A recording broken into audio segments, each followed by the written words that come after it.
Only 130 years ago, the wheel was banned in Japan. The ruling shogun felt it would give his restless and potentially rebellious people mobility. He was wrong. He was very wrong.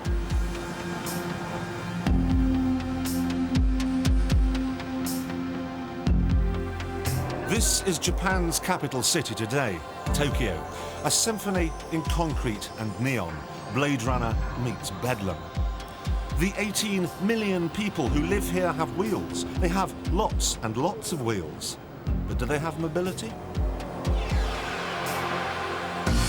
Well, as it takes 5 hours to pop down the road for a pint of milk and 5 days to get to work in a morning, you'd have to say that no, they do not.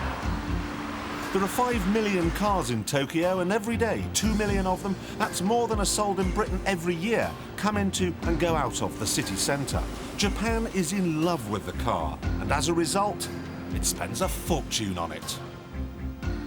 In England, if you go to a motorist accessories shop, you'll be served by a man in a brown store coat whose most exciting product will be a beaded seat cover. Things are somewhat different in Japan. Even the smallest car accessory shop in Tokyo is very roughly the size of Northamptonshire, and the range of products on offer is quite simply astonishing. Air fresheners. Here it's possible to make your car smell of just about anything. Apple. Dew-picked mushrooms. Chlorine.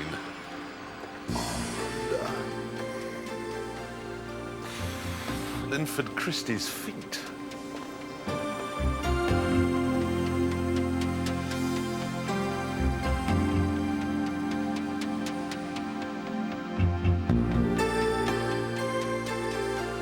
Not only is it important to have the right accessory, but that accessory must have the right collection of English words on it. The order is immaterial, such as full of sport, mind and luxury feeling, super potential in winter wheel either, or just a roller skate grand touring, all over the physical ironic power.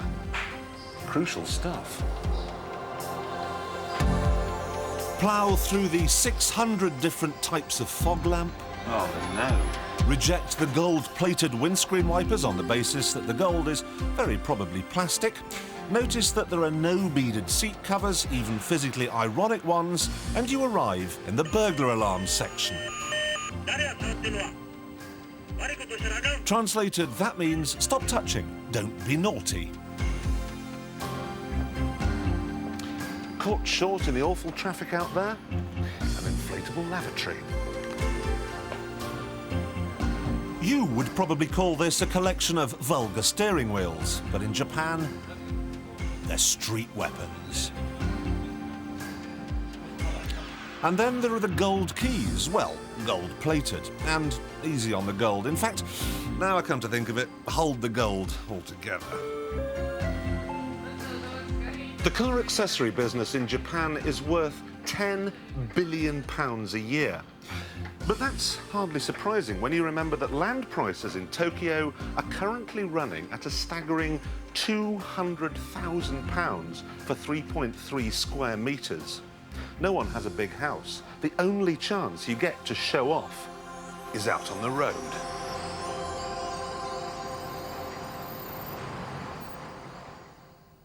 If we had traffic jams like this in England, I swear I'd join Greenpeace. But that's because in England, the most exciting thing in a car is the stereo. This is Japan, though, and in Japan, industry has not forgotten its commuters.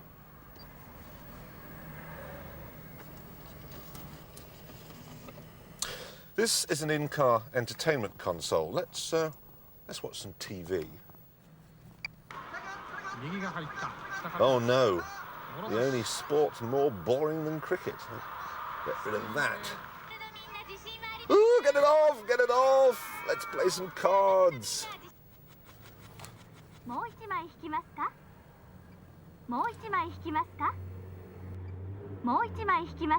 Twist. Okay, you've beaten it, so that's cost me $30, so I'm going to teach myself English. Right, useful phrases around the world, okay? Let's see what it says about give me a break. Gimme とは give me の口語的な言い方。Give me a break. What about a context, though?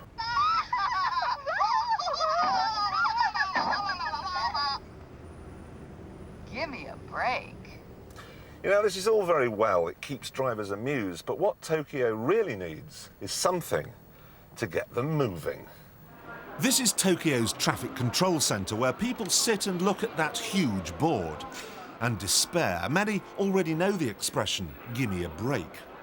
The idea is that accidents and hold-up points are monitored on a vast array of cameras positioned seemingly everywhere. When the traffic's getting sticky, the information is fed to drivers via huge boards located above every major route around the city. Orange means you're screwed. Red means that you should have remembered a good book, a razor, and some new software for your in-car entertainment console. To keep foreseeable disruptions to a minimum, most roadworks are done at night. And we're not talking about one man and a pick either. The team employed here borrowed its lights from Pink Floyd and was so enormous it could have thrown up a couple of pyramids before sunup.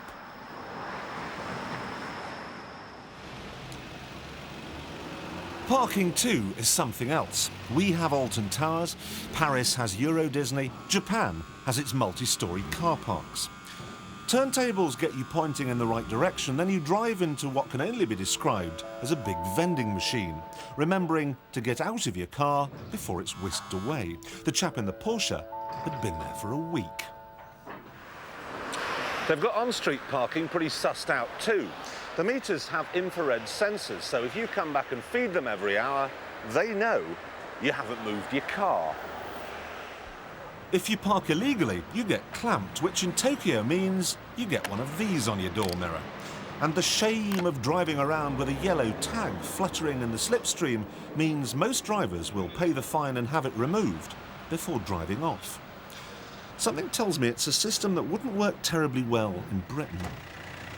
Though that's not to say that cars don't get towed in Tokyo. They do, by teams who redefine the concept of efficiency.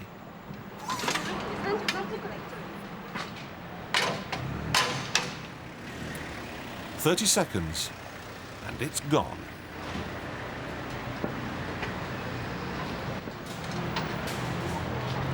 Mind you, if you drive a car like that, you deserve to have it towed away. But you're saying, what's so different about the system in Tokyo? I mean, let's face it, they tow cars away all over the world. Well, I'll tell you what's different about the system here. This is.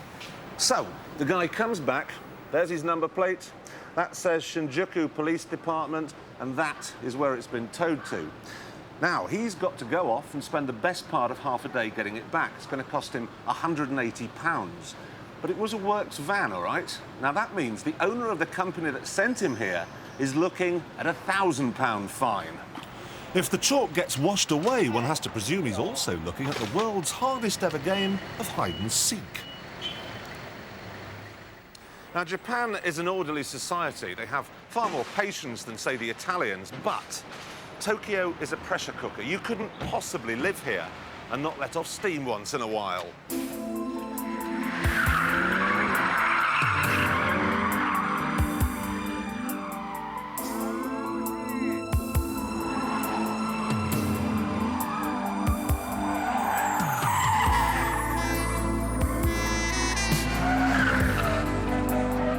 Well, if you drove like that on the public roads, you deserve to be called a maniac.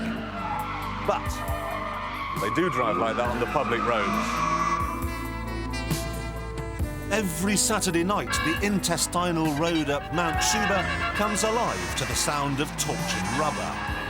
Kids, hundreds of them, take their cars up there to practice the art of drifting, seeing how long they can hold the car in an oversteer slide. This is irresponsible. They are joyriders, but at least they're doing something a little more enterprising than reversing into a branch of Dixon's. Naturally, though, as the road is open and there are people coming the other way, accidents do happen. Rather a lot. Just in case you were thinking of trying this at home, this is a graphic demonstration of what can go wrong. How did you manage to do this? I came around the corner too quickly.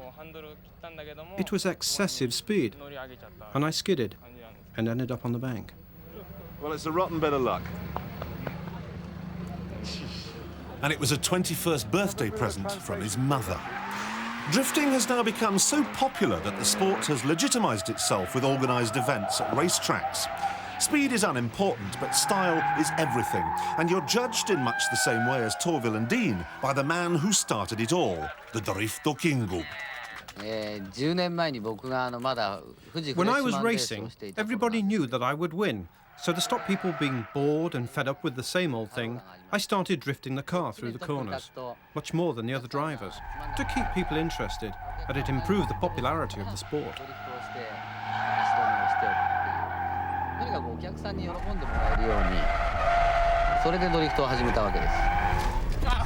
He still does spectacular demonstration runs today, though he handicaps himself by wearing a pair of marigolds and driving a standard road car. And standard road cars, as you can see, are no good. Many years ago, the racers were only interested in hard springs. In the last 2 to 3 years, the drivers have become more interested in the suspension setups for these events, which are very, very popular in Japan these days. If you look at the top racers, they now have racing car standard suspension. So how mad do you have to be to do this? What sort of people are we talking about here? Mostly young guys who love cars and driving. They want to be racing drivers, but they don't have the money. So, have you decided on a winner today? Well, while he went off to polish the laurels, the guys went out for some sideways shenanigans. This time they were all forced to wear marigolds, but like good racing drivers, they blamed their cars. They should have been using one of these. Though at £50,000, the Nissan Skyline GTR is too expensive for the drifters. It's within easy reach, though, of the boys in the Midnight Club. To join, your car must be capable of at least 160 miles an hour, and what the members do is meet up at a service station late at night and race down the Tokyo to Yokohama Expressway. The Porsche 911, some of which can and do 200 miles an hour, has been the boss for years. But today, most people use the Skyline. So what is this car then? Well, the 2.6-litre six-cylinder engine has 2 ceramic turbochargers, which can be tuned to give as much power as your internal organs can handle. I hear 850 horsepower is as high as you can go. But the strange thing is, the chassis could take more. The chassis could take a lot more. Thanks to the fitment of several computers, each of which makes a Cray look like a golf ball typewriter, the Skyline's four-wheel drive system takes the laws of physics and wipes its shoes on them. Its staggering ability to get round corners has made it Japan's best ever race car. And even on the road, you'd have to say, it's nothing short of physically ironic. The Skyline GTR makes the Porsche 959 look like it came out of the design studios of Freddie Flintstone. And on a racetrack, the Skyline would be faster than a Ferrari 355. In a battle between Japanese techno-wizardry and Italian design flair, Japan would win. The Skyline, and I'm not joking, is one of the best cars I have ever driven. But at the same time, it's one of the very nastiest cars I've ever sat in. The seats are crafted from pure Volgalore. The dash is hewn from a solid block of pure plastic. I need to get out.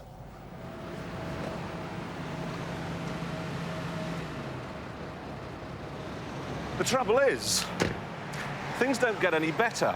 You would have thought if you were designing a car to take on the Porsche 928 and the Ferrari 355, you'd make it look just a little bit more exciting than this. But maybe they can't. Maybe they don't know how to. Maybe they have the same problem with their cars as they do with their buildings. All these blocks are designed to take 7.5 on the Richter scale. But are they pretty? Tokyo must vie with Dortmund, Sun City, Arizona, and West Thurrock for the title of ugliest place in the world. And one of Japan's top conceptualizers agrees. On the engineering front, the skyline is the dog's part. But as a piece of design, it's a dog's dinner. I think the specifications of the car are very good. The technology is excellent in the car, and the handling is very good. Excellent, in fact.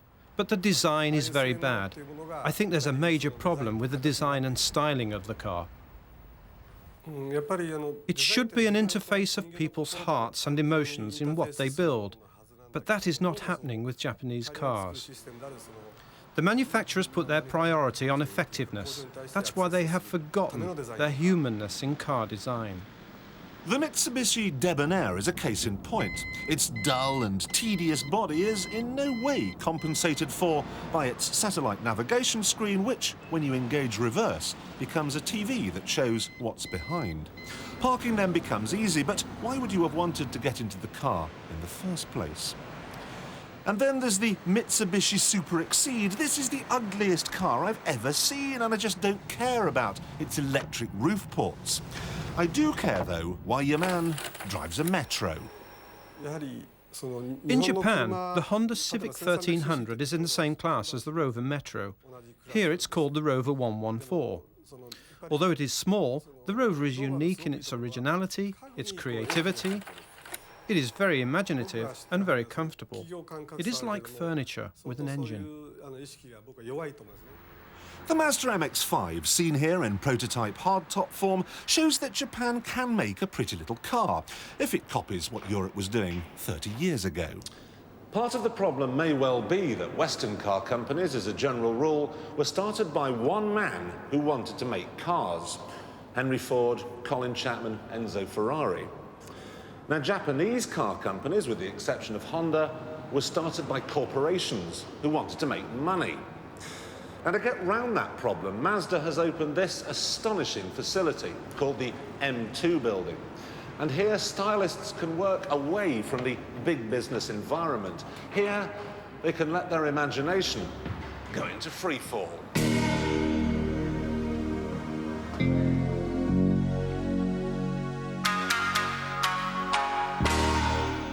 There are cars on display that serve as a reminder of what's bad, and cars on display that show what's good. 10 minutes in the place and I'd want to go out and design something that was part Sopwith Camel and part aubergine. But it didn't send me quite as potty as Mazda's subterranean interpretation of a James Bond film set.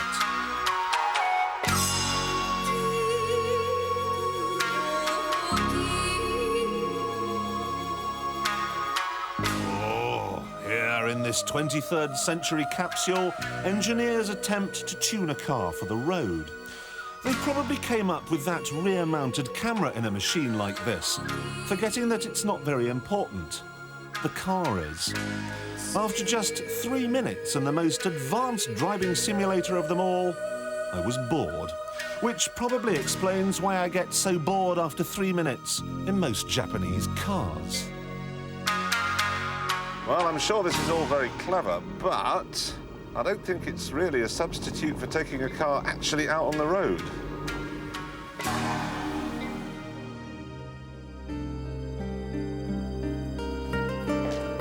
This facility cost Mazda £40 million, but that's the sort of money you lose down the back of the sofa compared to what Toyota spent on a showroom.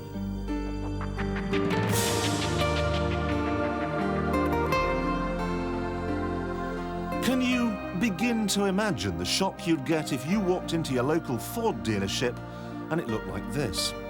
You can spend days on the 5 massive floors playing Hunt the Car. Oh, there's one.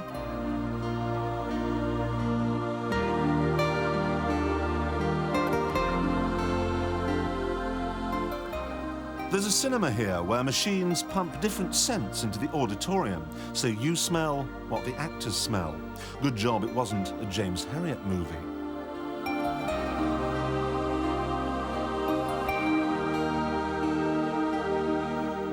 You can design your own car on computers. You can wear your baseball cap back to front, you can shop, you can browse, you can admire the Toyota Pretties, as the staff are called. You can even go on dates here, but what you can't do is buy a car. AMLUX, as this building is called, is a symbol of what Japan has become. High-tech as hell, but just a bit directionless. It's the same story down at the filling station too. Pull in and an army the size of which hasn't been seen since it all went quiet on the Western Front descends, ironically and physically, on your winter wheels, Ivar. And yet, if you want a simple oil change, they call on the services of R2-D2. Not surprisingly, some people hanker after the old days. Trouble is, trying to find a Japanese-made car from the 1920s is like trying to find a needle in a haystack that has no needle in it. I don't drive the Bentley every day, but people in Japan rarely see old cars, and they wave, especially when they see a monk driving a Bentley. This temple has 470 years of history and 26 generations of monk, and I feel the history and tradition of the place. It's probably this reason why I have an interest in old English cars. Also, my father drove a Rolls-Royce Silver Ghost for 3 months, so that must have helped too. Japan is one of the world's most prolific car-producing nations, so what does he think of the homespun product?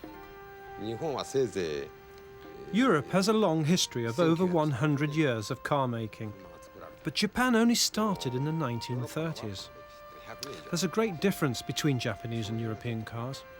I don't mean that I don't like Japanese cars, but it's more fun to drive a European car.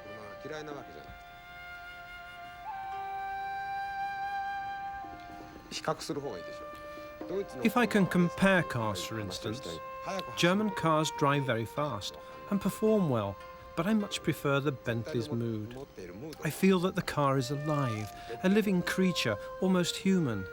That's why the car breaks down every now and again. I'm not interested in German cars because they don't break down. Well, that may be just a joke, but given the choice of any car in the world, what would he drive? Surprise, surprise, a Bentley Continental.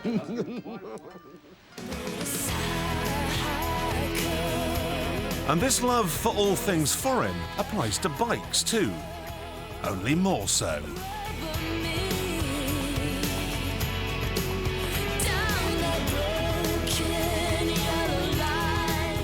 For reasons I never did fathom, every weekend a group of successful businessmen dress up as California Highway Patrol officers and go for a bike ride.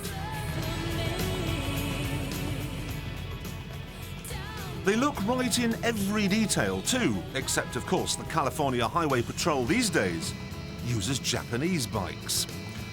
Curious that, elsewhere in the world Japanese motorcycles are thought to be the best, but here everyone wants a Harley. Elsewhere in the world, modern Japanese cars are pretty highly rated too, but here when you've really made it, foreign is better and European is best. Having a European car, though, isn't enough. It has to be left-hand drive, even if it's British. That makes it more foreign, more exotic. However, there's one type of European car where you can't tell which side the steering wheel's on. If, while driving around Tokyo, you happen upon an S-Class Mercedes-Benz with blacked-out windows, here's a tip. Get out of its way. At night, the seamier side of Tokyo, prostitution, protection rackets, that sort of thing, is run by an operation called the Yakuza. Now, these guys are tough. These guys cut their own little fingers off every time they make a mistake, one knuckle at a time. They're like the mafia, and then some. Until recently, they drove Jaguars, but today just about all of them have S-Class Mercs. And so, resisting the temptation to ask if they'd seen Black Rain or if they were packing heat, I stayed uncontroversial and asked, with a bit of a quaver in my voice, given the choice of any car in the world, what'd it be? The first choice would be a Mercedes-Benz, and second, a Rolls-Royce. Why do you like Mercedes-Benzes? It is built well, and it is very strong. And why do you have left-hand drive? It just so happens that the car is left-hand drive. I didn't especially look for left-hand drive. Fibber. No Yakuza would be seen dead in a right-hand drive car. Having a foreign car is a way of expressing yourself to other organizations and other companies.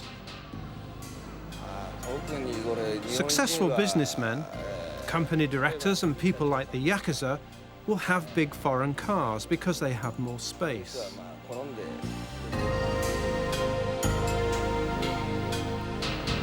They have more status and they are more expensive.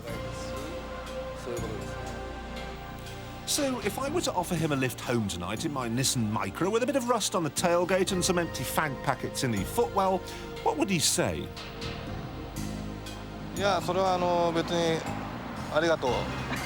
Well, he'd say, thank you very much.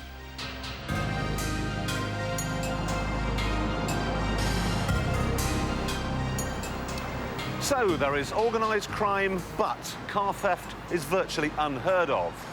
Now, men in suits will give you all sorts of complicated reasons for that. 2% unemployment, different family values, but the real reason is this. If, when you go to bed at night, someone comes along and steals your car, when you get up in the morning and find it's gone, it'll only be 40 feet away, stuck in a traffic jam. In Tokyo, the car is finished as a viable means of transport. So now it's starting out in a new and risky life as a fashion accessory, and as a rather expensive karaoke machine. Are you lonesome tonight? Tonight, are you sorry we're drifting apart? Give me a break.